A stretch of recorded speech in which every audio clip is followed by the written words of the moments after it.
안녕하십니까. 김경국TV 시작하겠습니다. 국가인권위원회가 윤석열 대통령의 비상계엄 선포는 정당한 행위였다는 입장을 결정했습니다. 그런가 하면 이재명은 이번에는 형사재판 정인으로 소환됐는데 이재명의 법원 리스크 정말 가도 끝이 없는 것 같습니다. 국가인권위원회 소식부터 전해드리겠습니다. 지금 대한민국에서 가장 비인간적인 대우를 받고 있는 사람을 꼽으라면 아이러니하게도 윤석열 대통령입니다. 정작 범죄자는 활개치고 돌아다니고 있는데 윤 대통령은 구속 상태일 뿐만 아니라 온갖 조리돌림으로 지금 대통령의 위신을 실추시키고 있습니다. 그런 가운데 인권위원회가 윤 대통령의 탄핵 심판과 형사재판 방어권을 보장해야 한다 이렇게 권고하고 의견을 표명을 했습니다. 검찰이나 경찰, 공수처 등 다른 국가기관들이 빛의 속도로 윤석열 대통령에게 등을 돌렸죠. 등을 돌리고 이재명에게 지금 바짝 엎드렸습니다. 그런데 국가인권위원회만큼은 제 역할을 하고 있는 것 같습니다. 인권위는 17일 계엄 선포로 야기된 국가적 위기 관련 인권침해 방지 대책 권고 및 의견 표명의 건 결정문을 공개했습니다. 결정문은 특히 문영배 헌법재판소장을 지목해서 윤 대통령의 인권 침해 방지 대책이 필요하고 이를 위해 대통령 탄핵 심판 시 형사소송에 준하는 엄격한 증거 조사를 실시하는 등 적법 절차를 준수할 필요가 있다. 이런 의견을 표명했습니다. 문영배를 콕 찍어서 거론하는 것으로 문영배를 압박하고 나선 것입니다. 문영배는 청소년 야동이 올라온 동창 카페를 방관했다. 이렇게 해서 지금 온 국민으로부터 욕을 들어먹고 있죠. 그런가 하면 심지어 집 앞에까지 시위대가 몰려들어서 사퇴를 촉구하고 있습니다. 그런 마당에 국가인권위원회로부터도 강력한 권고를 받은 것입니다. 국가인권위원회는 또 서울중앙지법과 군사법원에 대해서도 계엄 선포와 관련한 피고인들에 대한 불구속 재판의 원칙이 지켜져야 된다. 이런 의견을 제시했습니다. 20일로 예정된 윤석열 대통령 구속 취소 재판에 지금 자꾸만 힘이 실리고 있는 것 같습니다. 아마도 20일 구속 취소 재판에서 윤석열 대통령이 석방되지 않을까 이렇게 조심스럽게 기대도 해봅니다.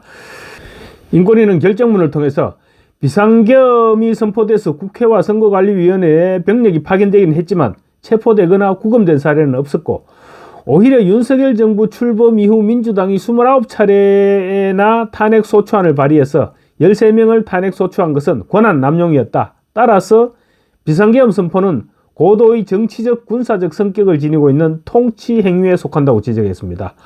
민주당과 이재명 그리고 헌법재판소를 저격한 것입니다. 제대로 일하는 기관은 지금 국가인권위원회밖에 없는 것 같습니다.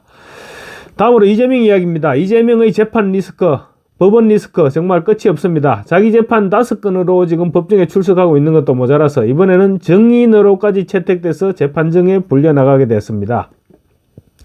자기 재판은 아니지만 이재명으로서는 악몽일 수밖에 없는 그런 상황입니다. 도대체 대통령을 하겠다는 사람이 자기 재판으로 일주일 내내 재판정에 나가도 모자랄 판인데 이제 또 정인으로까지 채택된 것입니다. 망신살도 이런 망신살이 없습니다. 대장동 사업 비리 의혹의 본류 사건에 해당하는 민간 사업자들의 배임 사건을 심리하는 재판부가 재판 마무리에 앞서서 대장동 사업 결제 라인인 이재명과 정진상 전 당대표 정무조정실장에 대한 정인신문이 필요하다고 판단을 한 것입니다.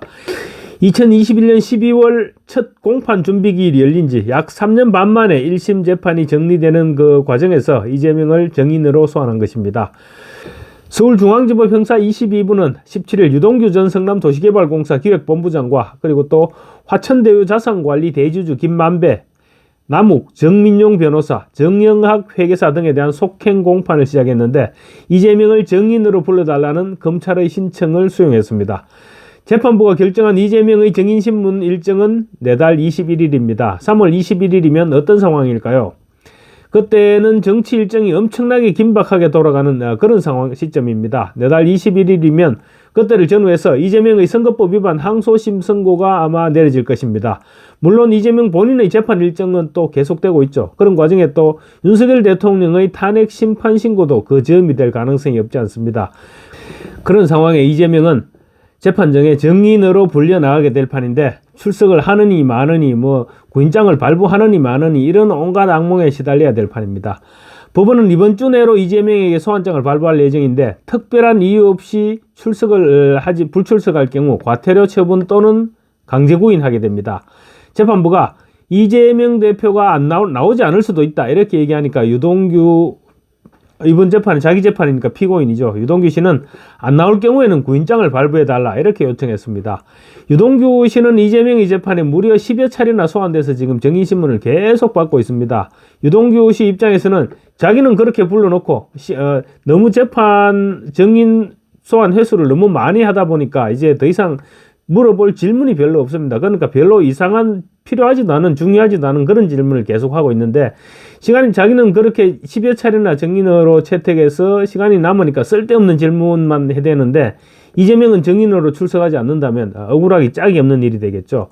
유동규 씨는 반대 신문 시간 30시간을 요구했습니다. 김만배와 남욱, 정영학이 각각 6시간, 정민용은 2시간의 신문을 요구했습니다. 재판부가 이들의 요구 일부만 들어준다고 하더라도 이재명은 재판 증인으로 서너 차례는 출석해야 될 판입니다. 아직 몇 차례 소환될지는 정해지지 않았지만 한 차례로 마무리할 수는 없지 않을까 싶습니다. 대장동 사업의 경우 결재권자인 이재명 당시 성남시장의 도움 없이는 성공할 수 없었던 사업입니다.